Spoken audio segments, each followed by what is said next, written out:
All right, and it sounds like 90 minutes sounds like a long time, right? But you're not going to be just sitting here the whole time. At times, if you're able to, we're going to have you stand up. We're going to be moving around a little bit. So I always love doing these Saturday classes because it's so fun to teach people simple things that they can do right away and give them information that can really make a huge difference and be a game changer for their lives. I hate pain. One of the main reasons that I'm so passionate about this is because I always, since I was a child, hated to see animals or people suffering. That was just me. I knew that I was probably going to be in medicine at some point. I remember I always had good hands, and so my family members always wanted me to massage them because I just somehow knew how to help them feel better when I was even a little child. But as I grew and went to college, I decided this is what I want to do with the rest of my life. I want to help solve people's pain.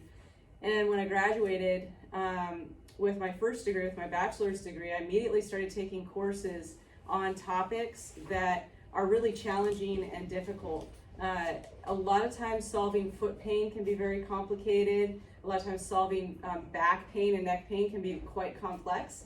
And so I knew that, I realized it, and I wanted to tackle it and come up with solutions. So from the very beginning, that was my passion. And then as it so happened, unfortunately, I ended up injuring my back very badly 17 years ago. So I was 23 years old, and I was at work, and I lifted something heavy with someone else who was coming off of a cart, and we went like this with it as it slipped, trying to save it from falling on the ground. It was heavy.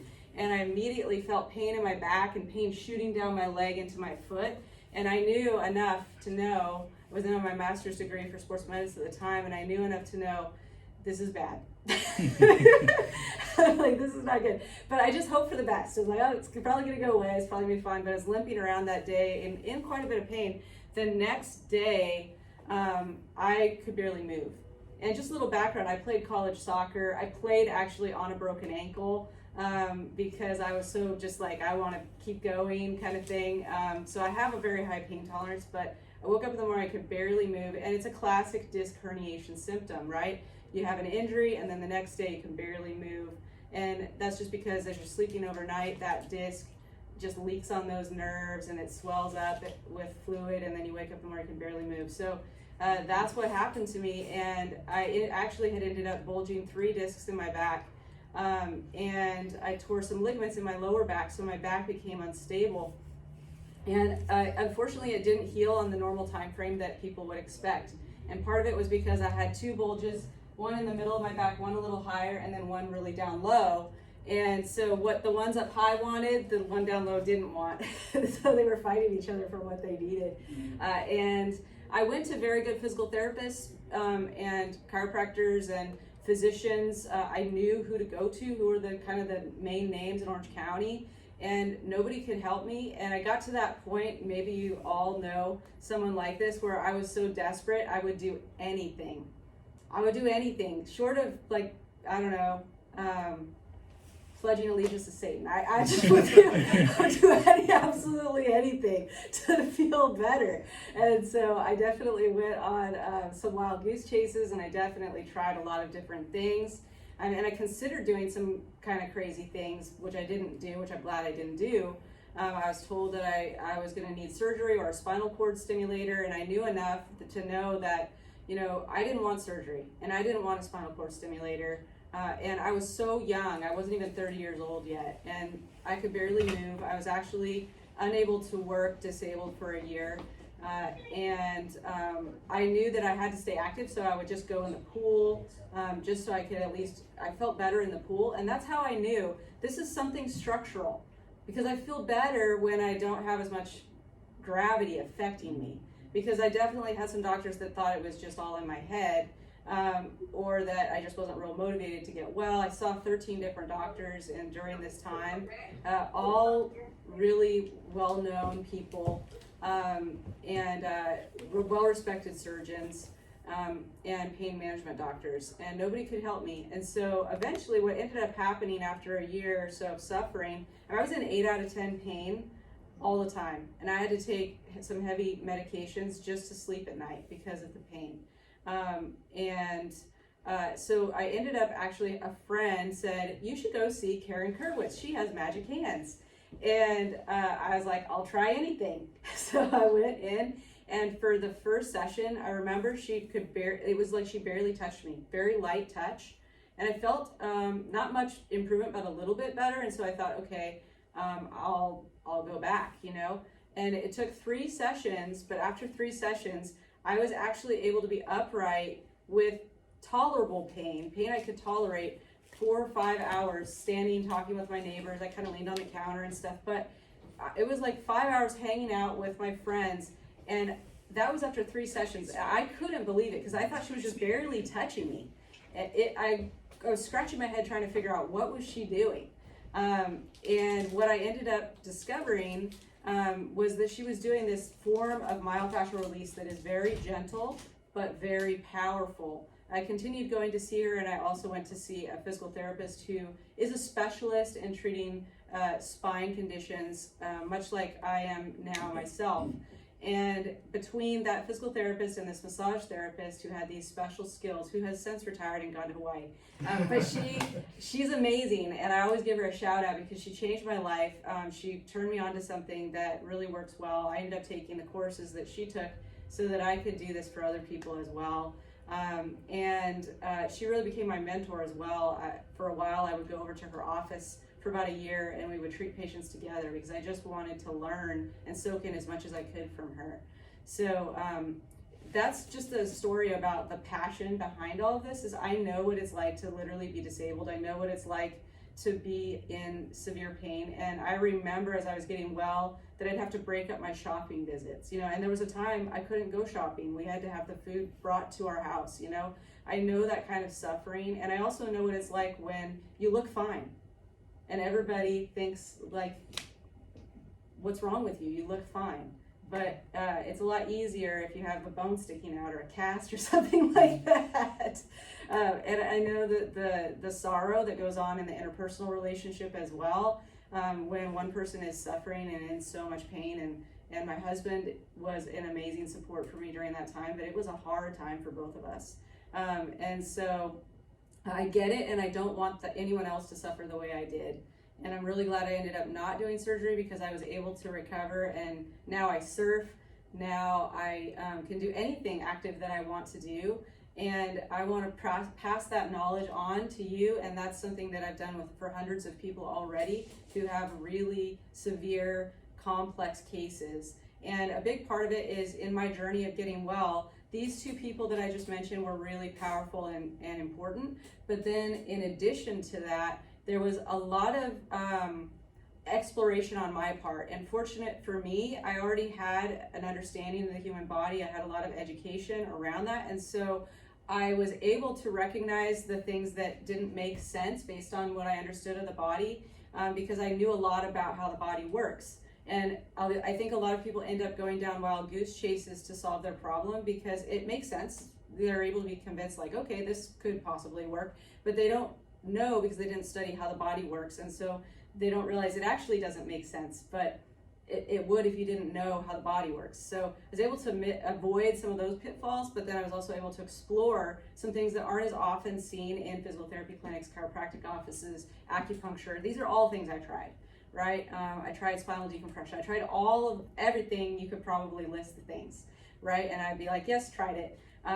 But one of the things that we incorporate here is an approach that is very multidimensional, because that's what I found really works and what people need.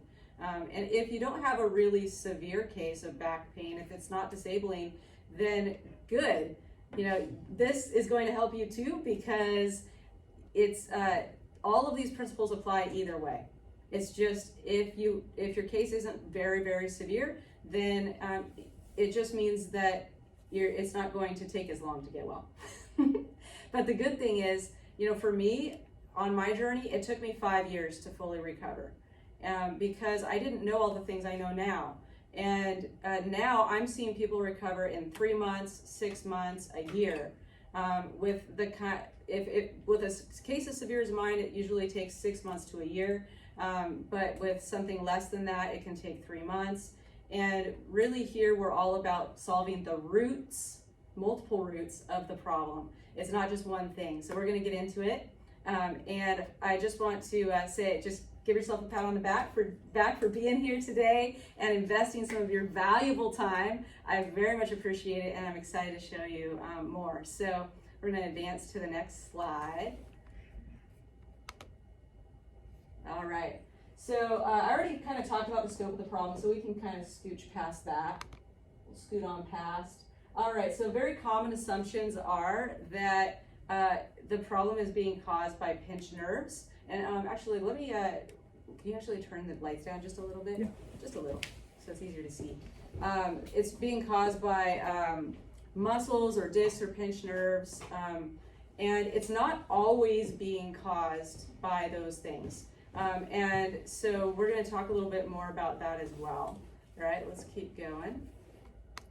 Another common thing that people often think is that it's just part of aging. I'm going to have an achy back or an achy neck because I'm getting older, and that's not necessarily true as well. There's plenty of people that I've seen here in my office that are in their 80s, even their late 80s, that have no pain. You know, once in a while it's like a little stiff here and there, but I've taught them what to do about that. And that's what's very exciting for me, is literally I would love to put on Instagram some of my all-stars who are in their 80s that are doing lunges, you know, they're doing stuff like this, complex movements, and it's all about just having the right training and building up slow. One of the things that a lot of people do is they try to go from 0 to 100 and they end up injured, or they don't know which exercises they really should be doing for where their body is actually at right now. They try to do things based on what they've been in the past, and that doesn't always work. It actually can make things worse. All right, so there's many generators for neck and back pain. We're going to talk about them now. All right, so let's move to the next slide. So some very common contributors to neck and back pain would be our muscle imbalances, tissues that just got too tight, joints that don't move right, and a nervous system that makes pain when it doesn't need to anymore. That's a big one. And here we actually treat, we have an assessment tool that helps us to assess if that's going on with people. And then we have some very simple things to do to reset that nervous system so that it's not making pain. And that's a whole lecture that we could go into, but it's all based on research and very scientifically sound how we do that here. Also, insufficient rest, insufficient recovery. That's a really big one. We're going to talk today a little bit about good strategies for recovery, and a lot of people are doing some of it, but then I want to show you how to optimize it. All right. And then also inflammatory food can play a role in stirring up the nervous system, making your nervous system more likely to make pain. Also increase anxiety issues, and inadequate nutrient intake is another big one. So sometimes you might be doing all the right exercises, you might be using all the right technology, all of that to help you heal. And if you just don't have some of the key building blocks that you need for your body to have that substrate, is what we call it. So basically the fuel, it needs the right fuel to do the things. And so that's an area I've invested a lot in, understanding how my clients can be well fueled for what they're needing to do. And it can be some surprising things. That's a whole nother talk we could go into as well. But I'm going to touch on a few key things that you can try at the end of this talk. Digestive system problems is a big one. So the same nerves that innervate your gut also innervate your back. So it's tricky because sometimes people literally have back pain that is coming from their gut. And just the other day I treated someone who had pain right here in their low back. And I opened up their pyloric valve and their ileocecal valve, which are valves in your gut. And when they're closed, it can cause pain here and here. And as I was opening up those valves, his gut started gurgling, and then his back pain went away. And so I see it actually pretty often. And some people have kind of chronic digestive issues for one reason or another. And so it can be helpful to know how to release those valves yourself. And that's one of the things I put into a home program for people that's appropriate for. All right, let's move to the next slide. So this is just another way of looking at it. How do we get pain relief? All right, adequate nutrients, release stuck joints, release tight fascia, balance the nervous system, address systemic inflammation, retrain the muscle imbalances.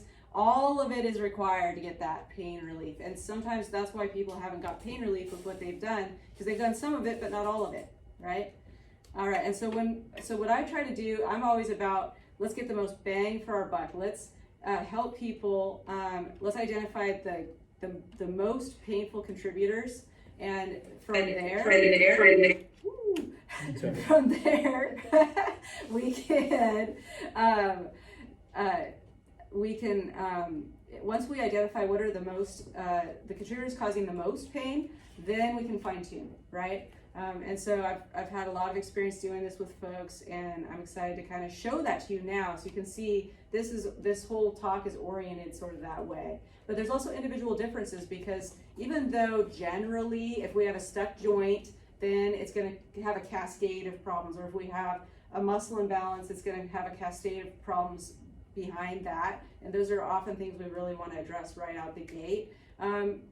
If somebody has serious digestive problems like IBS or Crohn's disease or any other kind of digestive issue, it can be stirring the pot behind the scenes quite a bit. So in those kinds of cases, I'm often addressing that pretty early on as well, for the reasons I just talked about with that guy. All right, so let's go ahead and move to the next slide. All right, so it's a treatment options conundrum for people who are trying to figure out what to do, right? Because it's where do you go, how do you piece it together? And one of the things that I think of for us here is like we're like a Sherpa helping guide you up your Mount Everest to figure out where do you need to go, who do you need to see, not just here. I have a network of clinicians who are like me, really forward thinking and really committed to excellence. And so I very often refer clients to these people for pieces and parts of what they need. And I think that's really important to do.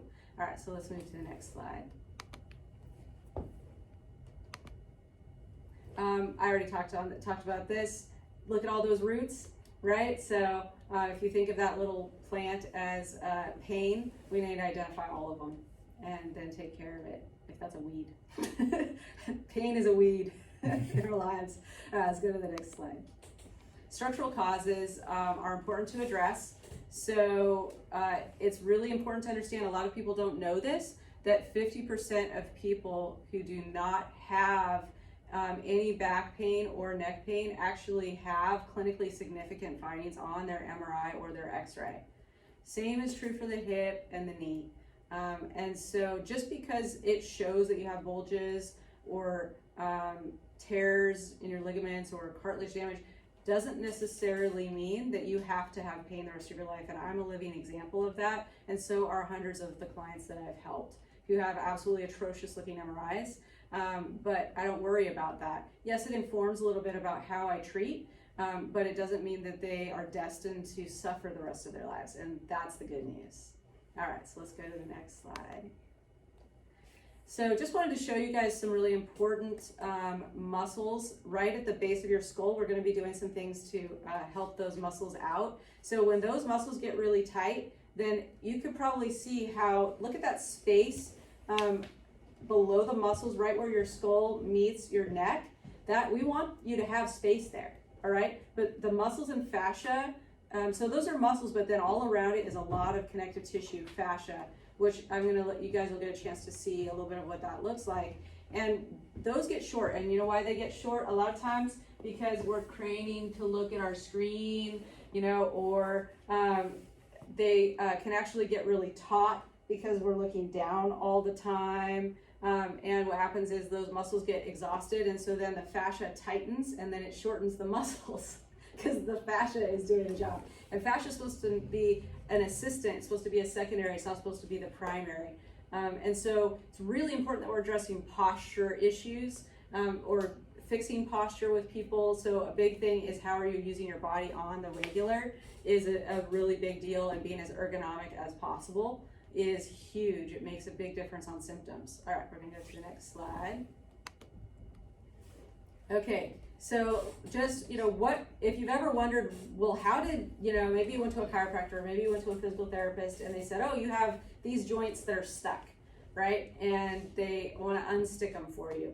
Well, there's lots of different ways to unstick fixed joints. And here, I almost always use very gentle ways to unstick those fixed joints.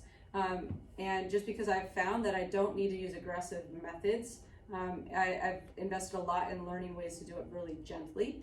So how does it happen? Well, it happens through injuries. It happens through muscle imbalances due to training in ways that aren't so ideal. And we're going to go over a couple of those common things that people do with the training issues. And then poor posture is a big one.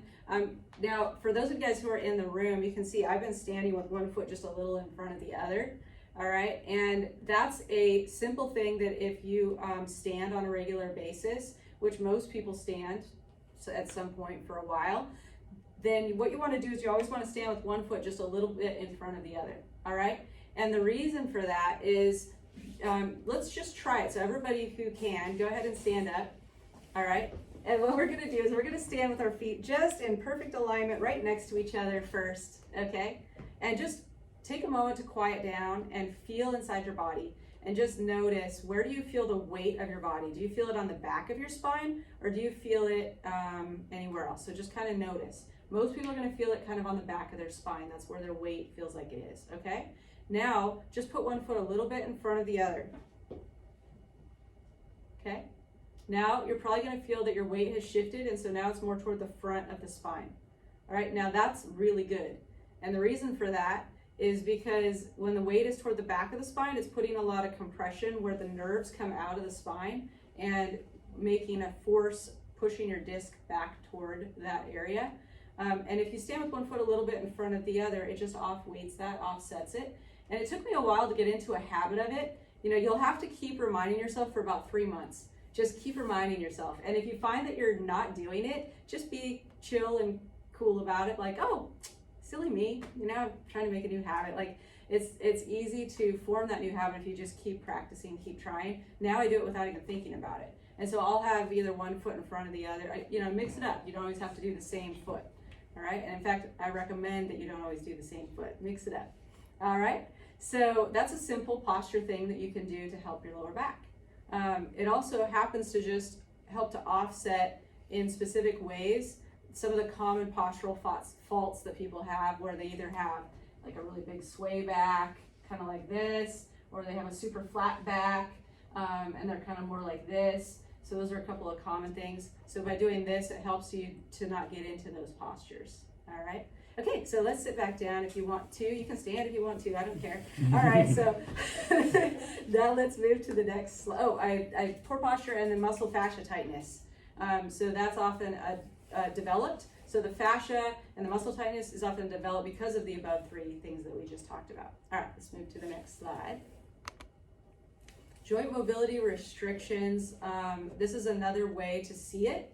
So you can kind of see that this guy right here is a little bit stuck, just a little bit rotated. So a common rotation that I see, and I always check for it when someone comes with back pain or neck pain, is I will see that the very top cervical vertebra is a little bit rotated and side bent, and it's often to the left, but sometimes to the right. And that is going to close down the space where the information comes out of your brain and down into your body, and put pressure on your brainstem. And your brainstem is really important. That's if there's pressure on that, then it's going to ramp up anxiety levels. It's going to just make you not feel real great.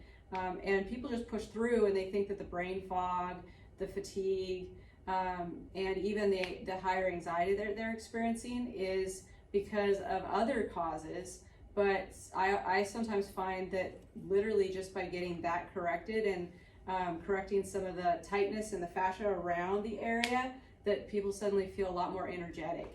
And I myself have experienced that too. So let's go ahead and move to the next slide. This is a picture of fascia. I thought about putting a picture of real fascia, but I also didn't know how squeamish some people might be. Because for me, it's just fascinating and amazing, but I don't know. I thought I would just do a diagram instead. So the diagram shows how fascia is all around.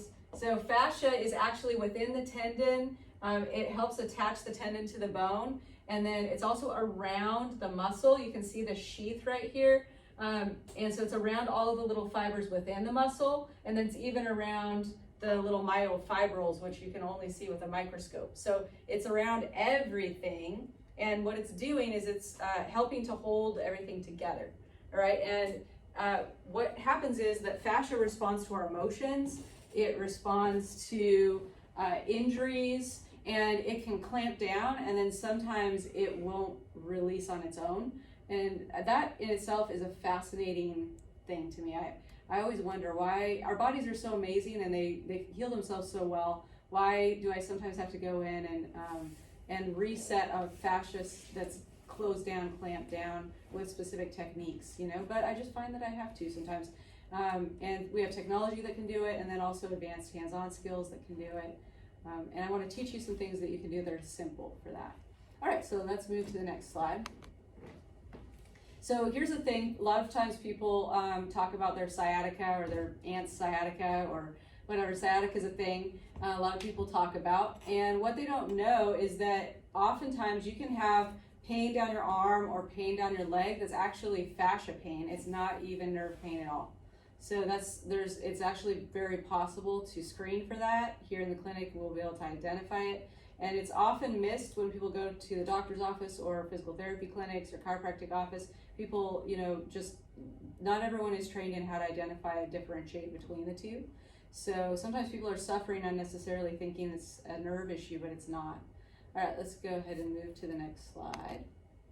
Same thing here, really common for people to have pain in the front of the thigh, even in their knee or in their groin. And they think it's coming from their back or a nerve pain, and it can be, but there's a really simple way to test for that. It can also be trigger points in your iliopsoas.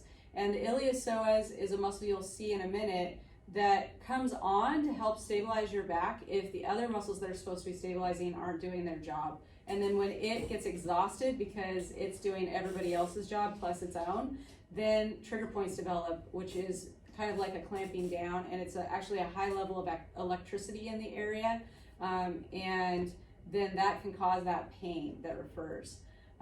But also pain all around the knee, it can be related to fascia as well. A lot of times people think it's in their joint, or it's because of cartilage tear or things like that. And I very often treat people with cartilage tears, and if we just get all of the fascia working well and the muscle balance right, releasing the fascia, the muscle balance right, then their pain goes away. They still have a meniscus tear, but they don't have pain.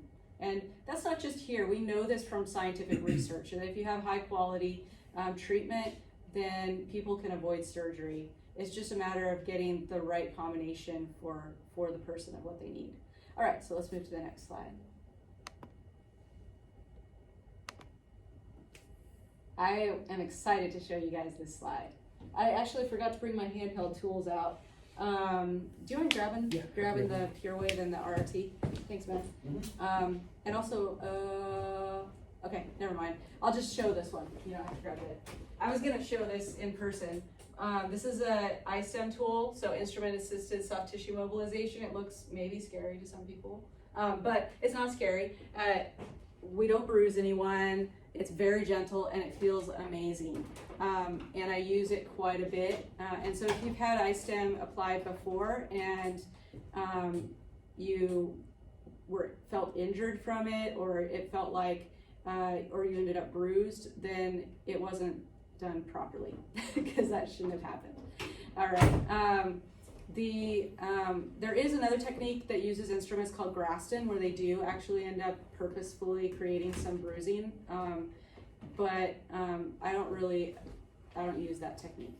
Okay, so vibration is a huge topic. I could actually do a whole talk on it, but this is an RRT, rapid release technology, and it vibrates at a specific frequency that really helps to release trigger points immediately, kind of like just like goes boop, and then they go away. And that's really awesome. Then the other thing that it does is it releases connective tissue. So think of this is a frequency, okay? So it operates at 10,000 RPMs, and it's a specific frequency that will break up some types of scar tissue or adhesions, but not all, okay? But because it doesn't get all of them, I kept going on a quest to figure out what else will do it, right? And so I ended up finding frequency-specific microcurrent, which this is a little handheld device example of. And many of my clients have this for home use. We also use it in the clinic, and the eye care, which is another device that runs frequency-specific microcurrent. And if you've heard of microcurrent before, there's other devices out there that run microcurrent, but frequency-specific microcurrent is specific. So we can actually target really specifically. Let's say somebody has a tight neck, then what I can do is I can use the frequency, because scientists have identified at what frequency does the medulla vibrate at. Okay, and the medulla is at the bottom of your brain, and it's where your cranial nerves are. And so sometimes muscle tightness in your neck is because your cranial nerves are overactive, and that's because the medulla is overactive, which could actually be related to even nervous system imbalances and things like that. But basically everything has a resonance. So think of it like a chair. It has a resonance. A glass, my favorite example is a glass. Has a certain, all the molecules making it up are moving. We just can't see them, how they're moving, right? And then if an opera singer hits the right sound frequency, then she can burst the glass, okay? So we could actually break apart, parts and things in your body with frequency if we wanted to, which we don't want to, unless it's like scar tissue. So it's important that you're, it's really safe. Because the frequencies that we work with are ones that have been identified to be safe. So the medulla has this specific frequency it resonates at, just like a glass would or a chair. And then we use an electrical signal at that frequency, and we cross it with another electrical signal at the frequency that tells it to quiet down, which is 40 hertz. So if we run 40 hertz with the medulla, which I think is 94 hertz, if I remember correctly, then it's going to quiet down. And then I'm going to find that the muscles of the neck are soft. And it's been amazing, because for years and years I was a specialist with my hands, and I still use my hands to help people heal, but I don't use them as much now because I have frequency-specific microcurrent, and I have the RRT, and I also have the Pure Wave, which is another form of vibration that is very comfortable, and people can use this at home. And then I also have the newbie, which I think you guys can see here. Maybe the people online can see, I'm not sure. Yeah, you guys can see it, yeah. So the newbie is also really good for releasing scar tissue, for activating muscles, and it does do frequency-specific microcurrent as well. So we have a bunch of ways to do it, and some of these ways you can do at home. I also love these vibrating balls, okay? And I want to show you something just so you get this concept, okay? So for a vibrating tool, then what you want to do is think about, you want the tissue that you are trying to loosen up to be on slack, not on stretch, okay? Because think about it, if it's on stretch, then it's not going to be able, all the layers aren't going to be able to move as well, okay? So a lot of times when you buy these tools, they show to do it in a way I don't agree with, and I just find that it works better to do it in this particular way. So what I like to do is, what they'll show you is to sit and do it like this, right? And they'll show you to do it with a foam roller that way too. And put it here like this, right? Put it up against a chair, like a couch or something, against your back. Don't do it that way. Lay down, because if you lay down, you're gonna feel a huge difference when you do it. You're gonna feel the vibration flowing through your whole body. And one of the things that I discovered when I first got this vibrating ball is if I laid down and I put it under my foot, I put it under my legs, I put it between my legs while I'm laying down, and then also you can lay like this to kind of release the front of your thigh and your inner thigh, and it flows through your body if you're doing it this way. and it actually releases your neck and shoulders. So it releases your back, your legs, and your neck and shoulders. So that's just a really important thing to know and understand when you're doing vibration. And if you use a massage gun, I actually like this one the best because it has a very wide frequency base. So this is called the Pure Wave, and it has this tip here at the end that it's safe enough to use literally on bones, and you can use it even on your skull to help release headaches, tension, and there's some other products that are on the market that are massage guns that most people have, but they don't have the range that the Pure Wave has. And in fact, the Pure Wave with this end goes down lower with the vibration. It's more gentle. It has a gentle range that these other tools don't have. And that's important because some people shouldn't be using those other tools because they're too aggressive.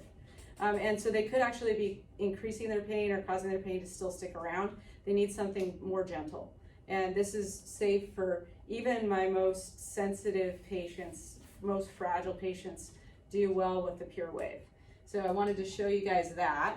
And like this is the Hypersphere, which is a great ball, but it's too aggressive for some people. And so the AccuSphere is a better tool for people. And if you just want a general tool that works for everyone, the AccuSphere is good because this one has more gentle ones, but also has the really high ones. A cool little tip about vibration is that if you have a muscle that's underactive, which we're going to get into in a second, then if you apply vibration moving really fast to that muscle while you're doing an activity, then it will help the muscle to actually function better. So if you're trying to recover, you want to use like a lower speed vibration, a gentler vibration for recovery. But if you want to try to get your muscles to activate, you want to use a really fast vibration. So I did my doctoral research on vibration. I know quite a bit about it, and actually wrote a little ebook on it. So we actually have it out here if you want to grab one on your way out. And then also if you'd like it emailed to you so that you can get the videos that are also included, then just ask us and we'll email it to you. So I think I was going to say something else about it, but I lost my train of thought. So I'll circle back. Oh, that's what I was going to show you. Let's say you have a massage gun, and let's say you have some your butt muscles is weak, and this is a common problem I see in the clinic, is we're doing an exercise to strengthen the back. Like let's say you're doing a single leg bridge, and every time people try to do this, they cramp, okay? Why are they cramping? Well, because they're relying on their hamstring because their glute is asleep, okay? And so I'm always telling them, okay, really squeeze your glute. They're like, I can't feel my glute. Okay, all right, so I have ways to help them feel their glute, but the other thing that really helps is we use this, just turn it up nice and high, and then put it on the butt, and then all of a sudden they are like Hercules and they can do it no problem. So there's a little tip that you could do if you want to kind of wake up a sleepy muscle, then just turn on some fast vibration on it, and it's going to be able to contract much better for you. And then sure enough, within a week or two, they actually can do it without the vibration. So it's a much faster way to accomplish improving their strength. Okay, so let's move to the next, let's move to the next slide. So posture problems, a lot of times stretching alone is not going to fix it. So if you've been stretching and your posture still is terrible, then that's because there's something missing. It's not that you need to do more stretching or you haven't done enough of it. It really isn't going to solve the problem. It's not enough, okay? And really we just need to make sure our ergonomics are good, and we need to make sure that our balance in our muscles exists. Okay, so let's move to the next slide.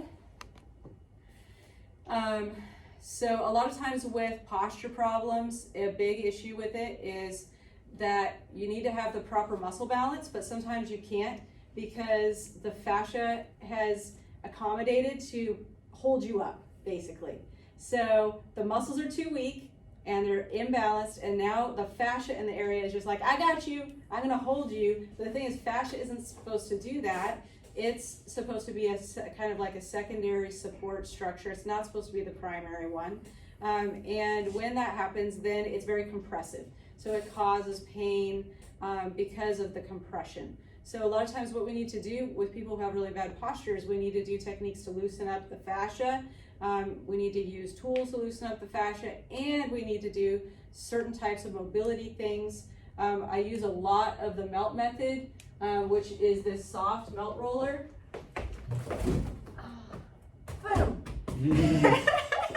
So it's this very soft, bendy, comfortable melt roller. And if you, let's say you or a family member are in a wheelchair and you think like, I could never get on that thing. You can, you just put it in the chair behind you, and you can do a lot with this roller like that. There was a time, for a few months I worked in a skilled nursing facility, and it wasn't my thing, but when I did it, I did a lot of melt with people and helped them a lot. Okay, let's move to the next slide. So whether you have a kind of like a flat back posture, you've probably seen people, I'm exaggerating, but people like this. Okay, or you've seen the sway back where they're kind of like this. So if you've seen those postures, give me a little wave, right? You've seen all kinds of funky postures, right? So there's just some common things that you want to do if you have a posture that's not ideal.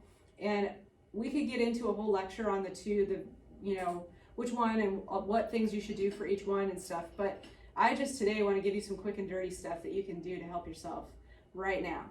So a big thing is expand your breathing. And so let's do that, because a lot of you have been sitting for a while. So let's go ahead and stand up. We're going to do an exercise that expands your breathing, and it's going to help all forms of bad posture. Okay, so if you need to be sitting for this, that's fine too. So you can totally do this with us if you're not standing. So what we're going to do is you're just going to have your knees nice and loose, okay? And so you're not locking out your knees. Then you can put your hands in front of you like this. And we're going to take a breath in, and we're just going to float our arms up. And just go as high as you can as you breathe in. And then we're going to float them down like this in front as you breathe out. Okay? Then we're going to breathe in, float your arms up. Let your belly expand as you do it, and you can stretch out your knees a little bit as you do it too. And then as you breathe out, let your arms float down and let your knees bend a little bit. Yeah. All right. Then we're going to float our arms up again. Big breath. Chest and belly. Stretch your knees out. And then you're going to bend them a little bit. Those knees bend as your arms float down. As you exhale, one more time, breathing in. And stretching your knees out, and then breathing out. You're going to let your knees bend just a little bit, and we're floating those arms down nice and slow. And a lot of times when I do this one, I'll imagine as I breathe in, I'm breathing in happy vibes, good thoughts, right? I'm breathing out, just letting go of trying to control people or things, just letting go of anything and everything. Just, I let go. Sometimes I just think to myself, I let go as I just do that. So that can be a simple thing you can do. And even simpler one that you can do if you're at a desk and maybe it would be a little weird, or maybe you're on a plane or something, and maybe it would be kind of awkward to just be like in your chair doing this so you don't have room. Then what you can do instead is, and you guys can do this either standing or sitting, whatever you prefer. If you want to sit down, you can. But another thing you can do is you can just, I'll turn sideways.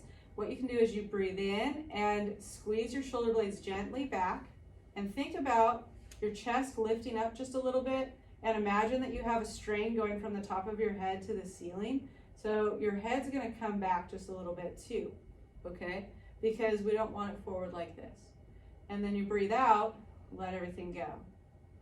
And again, you can include that I let go kind of thought with it. You breathe in, belly expanding, chest expanding, squeezing those shoulder blades back just a little bit, and then breathe out, let it go. And when I breathe out, I let my arms just gently kind of swing forward as I breathe out. We'll do one more.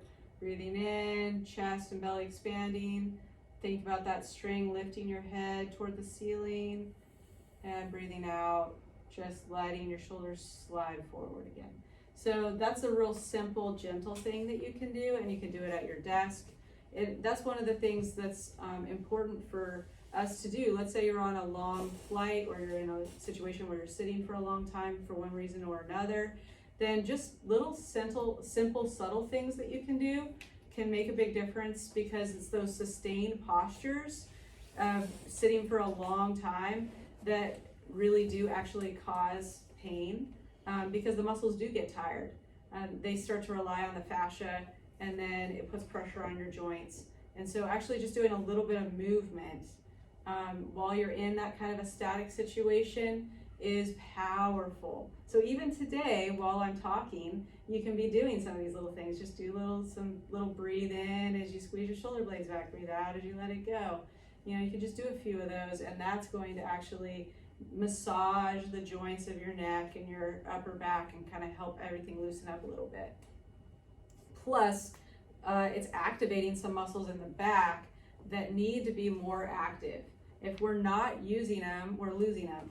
And a big part of what happens for those of you who are over the age of 50 is there's a thing called sarcopenia that happens, where muscles actually waste as part of the aging process.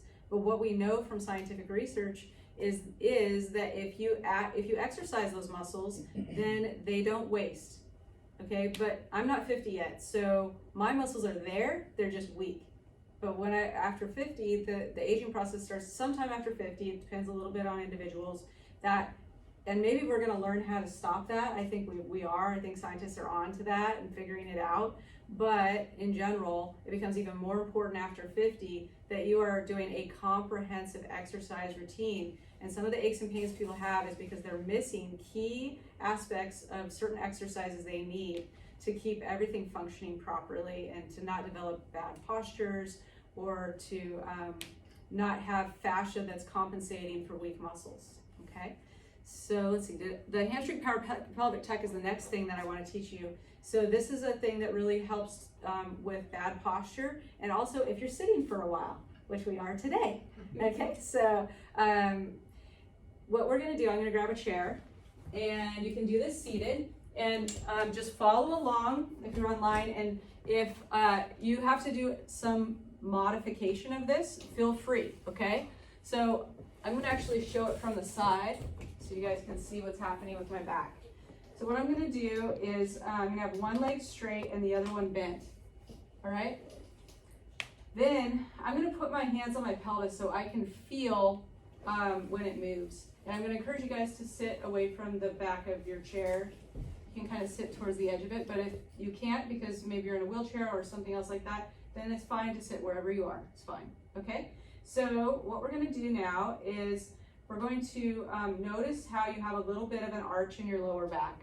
All right, you should have a small arch in your lower back. If you don't, then push your pelvis forward a little bit so that you get that arch. Okay, then what we're going to do is I have my right leg bent, so let's all do right leg so it's easy for the cues. Okay, so I'm going to push my right leg into the ground, squeezing my butt, and I'm going to gently pull my heel back toward me without sliding it. Okay, and then relax. And what you should feel when you do that is you should feel your pelvis move backward just a little bit. Okay, and if you didn't, it's okay. Your butt is probably weaker than it needs to be, but that's okay. This is going to help it. So let's try again. So we're going to push your foot into the ground, squeeze your butt as hard as you can, pull the heel back towards you slightly without sliding it, and we're going to add lift your foot off the ground and put it back. Now, if you're unable to lift your foot, don't worry. Just imagine lifting your foot. Kind of just imagine, try to do it, because even by imagining and trying, even if you just activate those muscles, it's going to help move that pelvis into more of a flat back position. Okay? So let's try it one more time. We're going to push our right foot into the ground, squeeze your butt as hard as you can, pull the heel back towards you just a little bit, lift your left leg, and then put it down. And what we're going for is that you go from a little bit of an arch in your back to a rounded back with this activity. Okay? Let's try it on the other foot. When you're pulling the heel, are you doing it with the foot on the ground or the full? Oh, good question. Yeah, so I do get that question sometimes, and I probably need to work on my my instructions. So you're gonna push your left foot, now we're doing left foot, left knee's bent. You're gonna push your left foot into the ground, and I'm pulling my left heel back toward me without sliding it, okay? This leg is just chilling, it's not doing anything, okay? So my right leg is chilling out, not doing anything.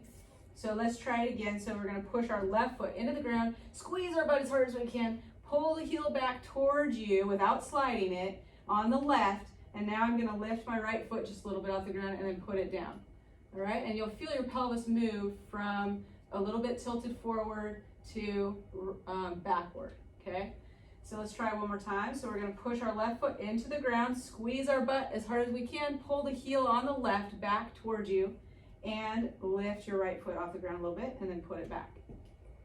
All right. So give me a little wave or a peace sign if you're able to feel that, at least to some degree. And you can do this double leg too. You can do it double leg. It's better single leg because it's good to isolate one side and then the other. So I teach it single leg, but some people, it's so hard, they can't isolate one glute. And don't feel bad if that's you. So for some people, we start with both at the same time. And so that is definitely an option for you. I have had great results with clients telling me that when they're on long plane flights, that this helps. As soon as they start to feel a little bit achy in their back, do this, and then that achiness goes away, because we're just activating those muscles and we're getting a little bit of movement on those joints, and our body likes motion, it likes movement. And not only that, we're activating the right muscles for correcting the common postural problems that cause pain. You can do this exercise with your foot against a wall. I'll just demonstrate briefly. So let's see here. I just want to make sure everybody can see. Looks like it. These guys can see. So you would lay down and put your foot, let's imagine this is a wall, and then my other foot's gonna be resting against the wall, and I'm gonna do the same thing, okay? So there's different ways of doing it. Okay, make sure you have a good chair. Also change positions every 45 minutes or so. And I have some advice on good chairs. If you have questions, email me, like, which chair should I get? There's some really good ones out there. All right, let's move to the next slide. Oh, there's a picture, video. If any of you want this PowerPoint sent to you, emailed to you, so that you can click on the links and you can kind of go through it again, I'm happy to send it to you. All right, let's move on. Muscle imbalances is an important thing to talk about here. It's one of the top 3 causes of neck and back pain that I see in the clinic. And if I only address the muscle imbalances though, it's probably not going to work, because we also have to address the fascia, which is why I just talked about that. And we have to address any fixated joints, you know. So they kind of come together as a package. We got to address all of them. All right. And so what can happen is if certain muscles become underactive, the glute is a common one. You know, our butt muscles are often underactive, and it's partly because we sit on them all the time, and that's a big issue. So when the butt muscle, the glutes, are underactive, then it contributes to knee problems, contributes to back problems. So a lot is all about getting those glutes to turn on, both in the back and on the side. Other muscles will compensate for a lazy butt, and then don't worry, I've had a lazy butt too, and my butt gets lazy if I don't keep the muscles turned on. I have to do certain exercises to really activate my glutes at least once a week, but it's better to do it twice a week. And then if I don't have good balance, if I don't have good stability with the way the muscles are supposed to work, then other muscles have to compensate, they get exhausted, and then that contributes to pain. Let's move to the next slide. Thomas Myers' Anatomy Trains has really influenced me, and so if you want to geek out and go down a whole rabbit trail learning more about how fascia influences muscles and learning about how muscles are connected actually to muscles through fascia, not just to bones, and that influences our movement, then his book Anatomy Trains is a great book. I also watched all his videos where he was dissecting the human body from like the perspective of how all this attaches and connects. And it really changes it has changed the way I treat. So I think the way we treat is very comprehensive because of it. A common thing that people don't realize is that if you look at these little guys here, this one, you can see there's fascia here on the back of the head, and it's connected to these muscles on the neck, and then all the way down to the bottom of the feet, the bottom of your toes, okay? This is called the back line, and it doesn't really show it here, but that back line attaches all the way on the front by the eyebrows. So there's a technique that I do to release people's back, where I put my hand on their forehead while they're laying down, and I gently figure out where is the twist in the fascia through the back line, and I mobilize it from their forehead and release the stiffness in their back. And you can also, they have done research studies to demonstrate that his ideas actually work. And one of the studies, they had 3 groups of people. One group laid quietly in a room for 10 minutes. The other, they measured all their hamstring length and their back flexibility, and one group laid in a quiet room for 10 minutes. The other group had a professional do a suboccipital release, so releasing the muscles in the back of the head while they laid down, and then the other group had a tool to do it. You could use 2 tennis balls and a sock to create that little tool to rest the back of your head on to release your suboccipitals. And what they found is that after 10 minutes of doing the hands-on technique or doing it with the tool, that the people that had those interventions had better hamstring length and lower back flexibility. Okay, so this is not just theory, it's also been shown in research to be true, and that's just one example. There's many. So plantar fasciitis, for example, should not be treated only on the foot. There's a whole lot of other things we want to look at with that, as you can imagine, now that I've just talked to you about treating someone's back from their head. Okay, so let's go ahead and move to the next slide.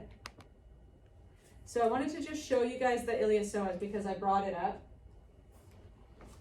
Okay, so here's your iliopsoas, and it attaches to all of your lumbar vertebrae, so all of your lower back vertebra from here down on the sides, on these transverse processes, and also on the front of the spine, and also attaches on the discs, okay? So that's why when someone has a disc that moves or kind of bulges, then it actually creates trigger points in the psoas, and it can cause pain through here and more increased back pain than normal. But releasing the psoas when someone has herniated a disc can actually really help that pain to decrease, right? So this guy right here, because it's on the sides, if you're multifidus, you can see the multifidus, they also attach on the sides of your spine and on the back of the spine.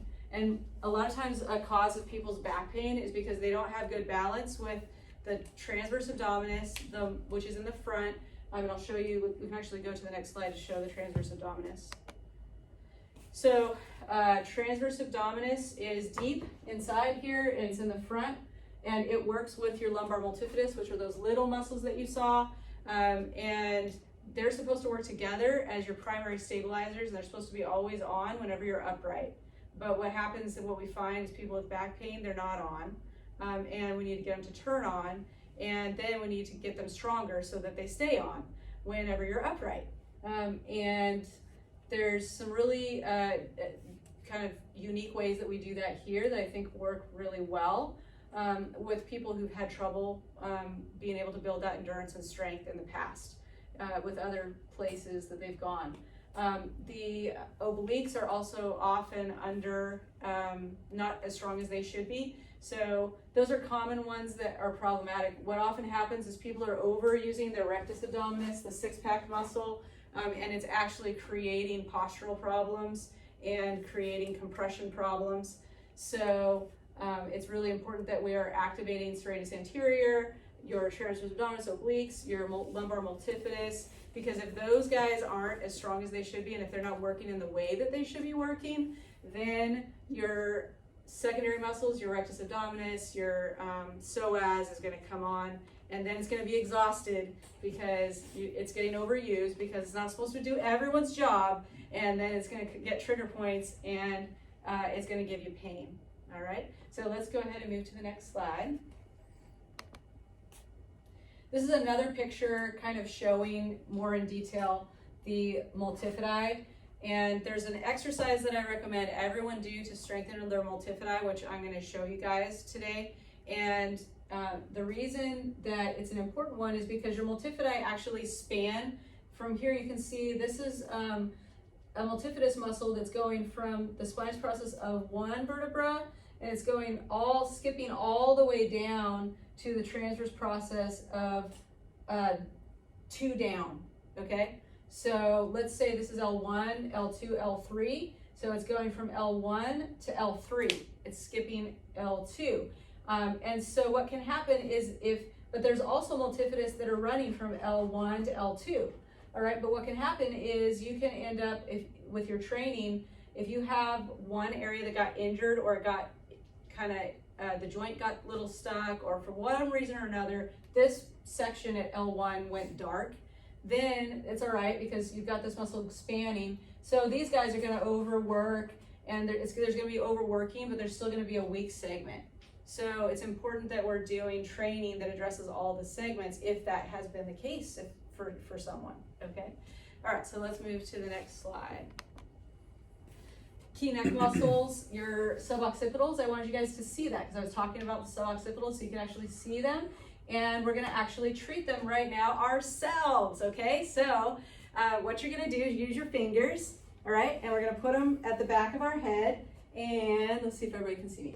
I'm gonna just do some circles, just massaging those, and then I'm gonna work outward to the side of my head. So I'm working out to the side, out here, okay? Out here, I'm on the side, because some of your neck muscles actually attach up here, all right? So I'm massaging there, and then what you can do is you can actually massage right along the way the muscles are formed in your suboccipital area. So I put this up here so you guys can see it. And it might be a little harder to see for those of you online, but basically if I'm on the right side, I'm gonna go from the right outer side of my skull down toward my spine I'm just gonna do some push a little bit harder. I'm gonna just move toward the spine, okay? And you can do it both at the same time at an angle. So I'm moving toward the spine at an angle. And you can use your fingers like 2 fingers. So it's like 2 fingers and I'm going like this, okay? All right, now we're gonna go onto our cheek and we're gonna go by our eyes. And you know what I forgot to do is have you guys turn your head before this to like check out your neck mobility, because it always improves the neck mobility. But let's stop for a second and just check. Just after doing that, let's just see, turn your head. Notice if you have any stiffness or soreness. And then you can go side to side. All right, now we're gonna keep finishing. So we're gonna go along our cheeks. And by the way, this fluffs up your cheeks, so if you're wanting to keep that youthful look on your face, it's like a cheap 5-minute facelift. All right, we're gonna go right along your jaw. Okay, and then we're gonna go above our ears on the side of the head. Oh, it feels so good. Okay, and you can go on the top of the head, just moving forward and back, side to side, messing up my hair, messing up your hair. All right, then we're gonna come back to the bottom, base of the skull, doing circles again, and kind of around the whole base of the skull area. And the reason for that is because we're trying to stimulate the lymphatic system to kind of get moving. All right, and that's gonna help actually to release some congestion that can exist in your lymphatics that can actually contribute to neck pain. And then just check out your neck pain, your neck movement. Mine got better. Give me a wave or a thumbs up if yours improved. Pretty cool, right? So easy, not even 5 minutes. It took us like 2 minutes. All right, let's move to the next slide. This cranial cervical flexion exercise is a powerful exercise. There are over 50 research articles demonstrating that this works for what it's supposed to work and does what it's supposed to do. And so we're gonna actually practice that exercise today as well. If you have a couple tennis balls, putting them in a sock and then laying on it for about 5 minutes is really helpful. And it's important to challenge your balance to help your neck as well. because most of our balance is actually achieved. The suboccipital muscles are actually where a lot of our the part of the body, it's proprioceptors is what they're called, the things that communicate with your brain and your muscles. Most of them are up here in your neck, and working on your balance will help your neck. Also, strengthening your core is going to help your neck, because if your muscles of your core are weak, then your neck muscles actually work extra hard. All right, so the other thing too is that if you have weak muscles on the back of the shoulders, then you're going to tend to fall forward with your shoulders, and that's going to put pressure on your neck. So it's important to do exercises like this, with like a band around your hands, and different pulling exercises are important to do to help to stabilize your shoulder blade. And there's some common things when people are doing those exercises that they don't do correctly, so they're not getting all of their bang for their buck. So I'm going to do another workshop where we really just focus on exercise, because today is more about just in general all the things. But I want to do another one where we focus on how to do certain exercises correctly. So stay tuned for that. Okay, now let's move to the next slide. The cranial cervical flexion exercise, I either will have you do it laying down, or most people, or many people with neck pain, we start with them sitting or standing against a wall with their head against the wall. All right, so for today, what we'll do is, if you're able to get up to a wall, let's go over to a wall, and what you're going to do is just lean your back against the wall. Okay, if you're not able to get to a wall, you can do it seated in your chair, or if you don't want to go to a wall, that's fine. You can do it seated in your chair or do it standing. All right, so let's say that you're up against the wall. You're going to have your feet out a little bit away from the wall, and you're going to rest back against the wall so your head is resting on the wall. Okay, and then what you're going to do now, if you're seated in your chair, then I just want you to sit with good posture. All right, and think about your shoulders being relaxed. And then what you're going to do is, everyone, you're going to look down with your eyes, because what that does is it unlocks the upper cervical area. So it unlocks where your neck meets your spine through a neurological trick. Okay, so we're using a neurological trick to kind of unlock our neck. You're going to look down with your eyes, and then you're going to gently press your head backward as you tuck your chin down. So it's a roll. Okay, and if you're against the wall, you're going to be pressing against the wall. That just gives you a little bit more resistance for this exercise. So you feel a little stretch in the back of your head and down your neck if you're doing this against the wall. Okay, you'll also feel it if you're just doing it seated in your chair. And so what it is not walking like an Egyptian. Okay, it's not this. All right, it's not just that shearing movement. It's you're going to look down, and you're going to tuck your chin as you also move your head backward a little bit. So it's a roll, okay? And what we're targeting here is our longest coli, longest capitis muscles. So you should feel it in the trough, right between, right in the front of your neck. So you should feel it right here. And if you don't feel it there, don't worry. As you do this more, you'll get more in tune, and you'll feel it there, okay? You'll also feel it in the back of your head. The muscles there are being activated. They're being activated in a way that's strengthening and stretching, which is important because they're often shortened, because we're doing these kinds of postures, looking at our phones and our computers, that shorten those muscles, put a lot of compression on our upper part of our neck and cause us pain, and also that brain foggy feeling and fatigue and all that kind of stuff. It's a simple thing, but if you do it several times a week, it's going to help a lot. And once you've been doing it on the wall without any increase in problems, everybody can sit down again if you want. Once you've been doing it on the wall for a while, or doing it seated in your chair for a while, then you could try doing it on the floor. And there's some kind of nuance to it. There's one important thing, is that we don't want our sternocleidooccipital mastoid muscle to be doing any part of it. And a lot of times people's sternocleidooccipital mastoid muscle is involved. It's bossy, and it's involved trying to help. And so what I have people do is put their fingers on the side of their neck on that sternocleidooccipital mastoid as they're doing it, and it should not turn on. If you feel the muscle bumping into your fingertips, then it's turning on, which means you just need to do a smaller range. So you do the range where you don't feel that muscle turning on. And after a while of doing it, you'll be able to eventually do it in a bigger range without the sternocleidooccipital mastoid muscle turning on. Because what the imbalance is most people with neck pain, their sternocleidooccipital mastoid muscle is doing a lot of the work, and so is their levator scapulae muscle, their scalenes, and the deeper muscles in the back of the neck and in the front of the neck are off or very weak, and then that's causing compression on the spine, headaches, neck pain. And so there's a lot of research that just this one exercise, it stretches things that need to be stretched, strengthens things that need to be strengthened, and over time, it really helps a lot with neck pain. Okay, so let's go ahead and move to the next slide. On that slide, I was talking about that we want to incorporate the neck with the back. And a lot of times when people come in here, they have back pain and neck pain very often. This is an easy exercise that you can do. Many people can do, not everyone can do it, but let's see if everybody can see me. I'm on the floor.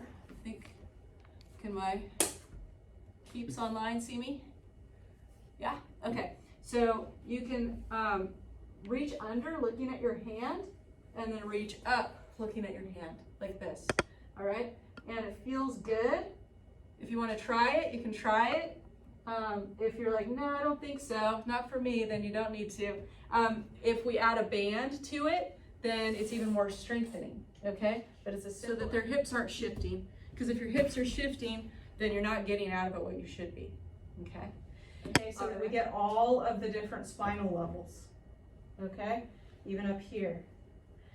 So when you have a band on, once you get stronger, you can really feel it activating specific segments.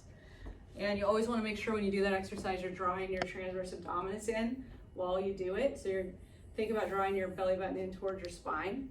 And that's a common thing people don't do, but they should, because remember, we want transverse abdominis to work with lumbar multifidi, okay? A lot of times it's not, and unless you force it to. By telling it, this is what I want you to do, then eventually it becomes a habit, okay? Let's move to the next slide. Let's scooch past all that stuff. So a bunch of different things. I'll get into more exercises in another talk. We have a bunch of different ideas here and a bunch of different unique exercises that I think you guys will dig. All right, let's keep going, keep moving. So these are exercises that literally just with, like, someone will come in and they'll have a stuck joint in their sacrum's not moving right, or stuck joint in their neck, and I'll just, if I can see that the fascia's not keeping it stuck, then what I'm gonna do is I'm gonna just have them do a few of these key little exercises, and I know which ones they need, and then the bone goes back to the right alignment.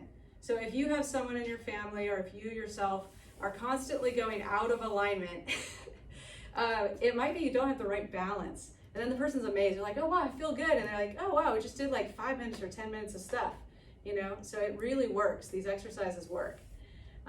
Okay, we don't really have time to do the 4-way hip. I'll have to do it next time, but it's a powerful exercise for sciatica or pain down the leg, and also for back pain, plus it helps balance. But the way I teach it is different than what you're gonna find at other physical therapy clinics most of the time. Maybe some people are doing it this way, but I think it's important to do it the way I teach it. I also don't have time, because we have like 5 minutes left, to do more talk on how the nervous system can actually perpetuate pain and how pain can be perpetuated through the systems within your nervous system.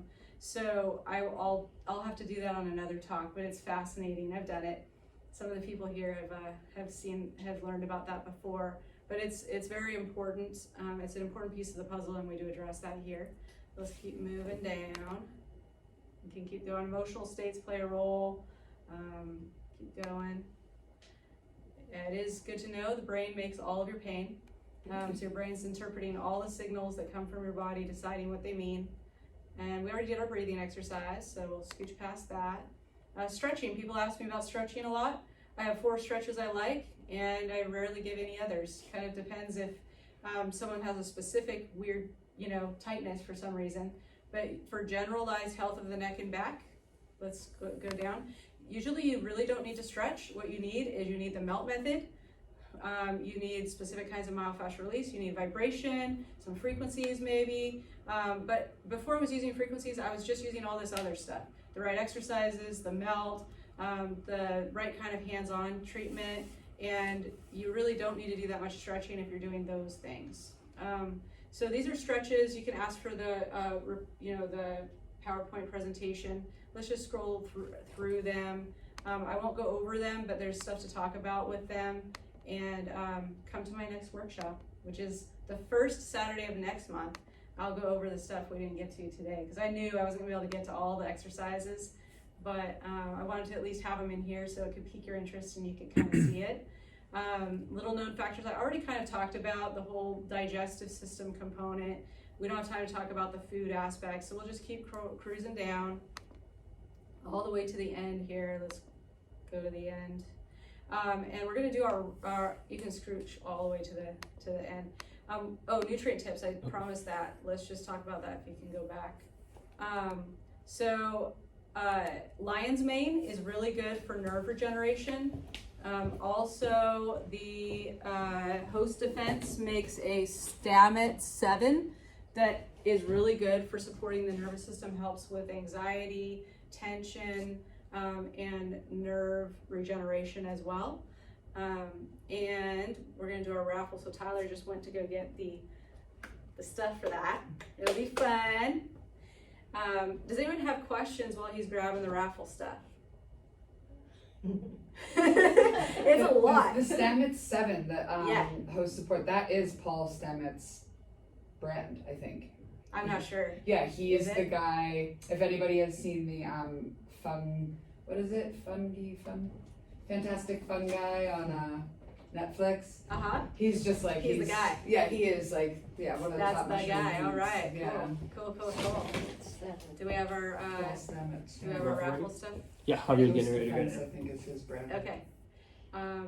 So does everybody online have they been assigned? Yeah. Okay, cool. So he's just gonna bring it. Mhm. Cool. Can we go down to the bottom a little bit more? Anyone online have any questions or comments? You can keep going. You can unmute yourself. Just to remember, it's not just one problem. You can leave that up.